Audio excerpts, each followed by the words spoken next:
नमस्कार दोस्तों, आज अपन बात करने जा रहे हैं this is crash car trolley. इस क्रैश कार ट्रॉली का पर्पस क्या है, क्यों बनाते हैं, इसके बारे में आज अपन जानेंगे और हर स्टाफ को पता होना चाहिए कि इसमें है क्या। तो इसको बोलते हैं this is emergency crash car trolley. जब भी कोई पेशेंट आईसीयू के अंदर, हॉस्पिटल के अंदर क्रैश होता है मतलब कहीं भी अरेस्ट होता है ना, इमरजेंसी सिचुएशन होती है, उस टाइम हम ये ट्रॉली मूव करते हैं। इसका ट्रॉली बनाने का पर्पस क्या है, हम टाइम की बचत करते हैं। कोई भी सामान हमें जब कोई इमरजेंसी होती है, मरीज क्रैश होता है, तो हमें हर चीज़ के लिए भागना नहीं पड़े।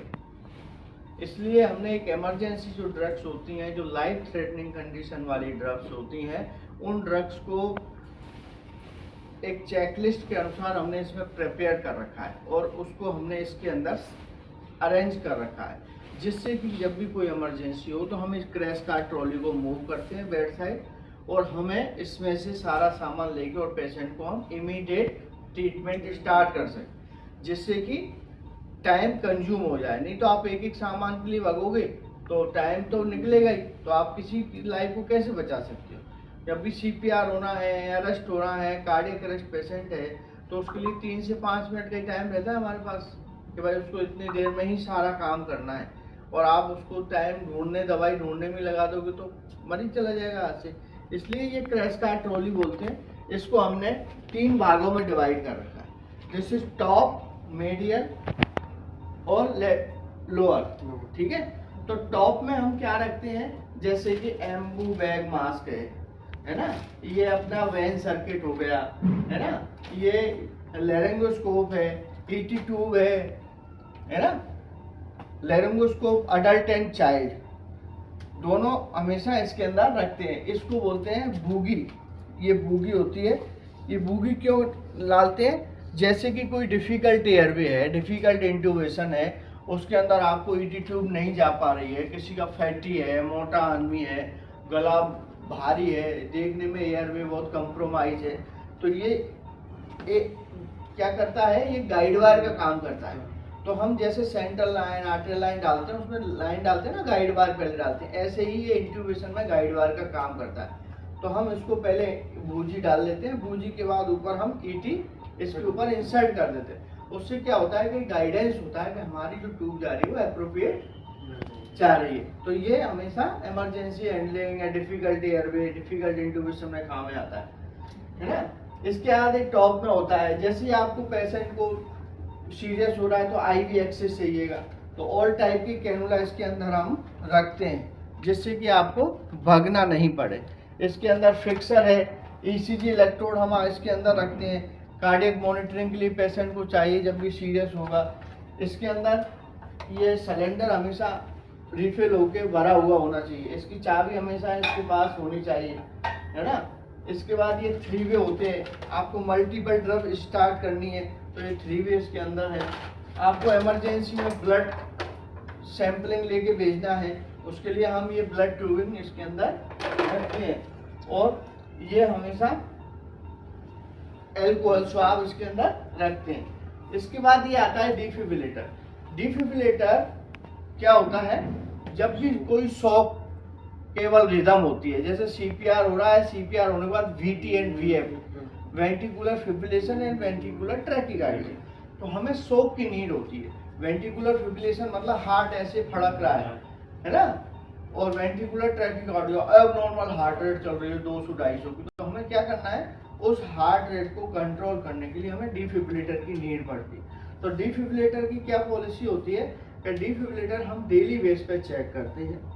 जब भी इसको चेक करते हैं तो इलेक्ट्रिसिटी ऑफ करके चेक करते हैं। इसको इलेक्ट्रिसिटी ऑफ क्यों करते हैं, हमें ये देखना है इसके अंदर कि इसका बैटरी बैकअप है या नहीं है, क्योंकि जब आप पेशेंट साइड में किसी को शॉक दोगे तो ये बैटरी बैकअप में होना चाहिए। इसका डेली हम चेक करते हैं, ई शिफ्ट में चेक करते हैं, और इसका रिकॉर्ड हम मेजर करके रखते हैं, ठीक है ना। इसका रिकॉर्ड हम डेली चेकलिस्ट निकालते हैं, चेकलिस्ट निकालने के बाद इसमें स्टोर करते हैं, जिससे कि हमें रिकॉर्ड रहता है कि हमारा डिफिब्रिलेटर वर्किंग में है या नहीं है।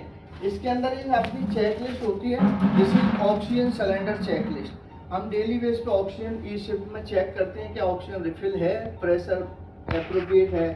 इसके बाद ये हमारी इमरजेंसी सारे जो ड्रॉअर के अंदर मेडिसिन रखी हुई हैं, उन मेडिसिन को हम डेली बेस पे या मंथली अगर ओपन होता है तो हम उसका जो दवाई ली है उसको दवाई मंगाते हैं, नई एक्सपायरी डेट इसमें डालते हैं और स्टोर करते हैं। जब भी अगर मान लो पूरे महीने में आपको क्रैश कार्ड ओपन नहीं हुआ है, क्रैश कार्ड को SOS जब भी आपने इमरजेंसी हुई आपने ओपन किया, दिस इज इमरजेंसी ड्रग तो आपको यूज करना है, जब भी ओपन किया उसकी ड्रग लो, मेडिसिन पेशेंट को लगाओ, उससे मेडिसिन मंगाओ और न्यू एक्सपायरी डेट इसमें मेंशन करके इसमें स्टोर करते हैं। मान लो पूरे मंथ में आपको क्रैश कार्ड ओपन नहीं हुआ है, कोई इमरजेंसी नहीं हुई है, तो मंथ के नेक्स्ट जो मंथ आएगा उसके फर्स्ट वीक में हम क्रैश कार्ड को ओपन करते हैं।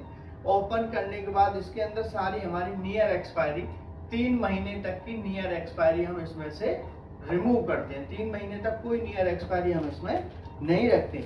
यदि होती है तो उसको रिटर्न निकालते हैं, रिप्लेस भेजते हैं, न्यू एक्सपायरी ड्रग रिलीज करते हैं और इसमें स्टोर करते हैं। समझ गए? ये हमेशा सील्ड रखते हैं इसको, ये कोई जनरल इन्वेंट्री की तरह इसको काम में नहीं लेना है। क्यों? This is life threatening condition में हम इसको यूज करते हैं। तो जनरल इन्वेंट्री अपनी आपकी दूसरी होती है, उसको हमें सेपरेट रखना है, इसको सेपरेट रखना है। इसके बाद ये LMA होता है, इसके बाद ये LMA होता है, this is laryngeal mask airway.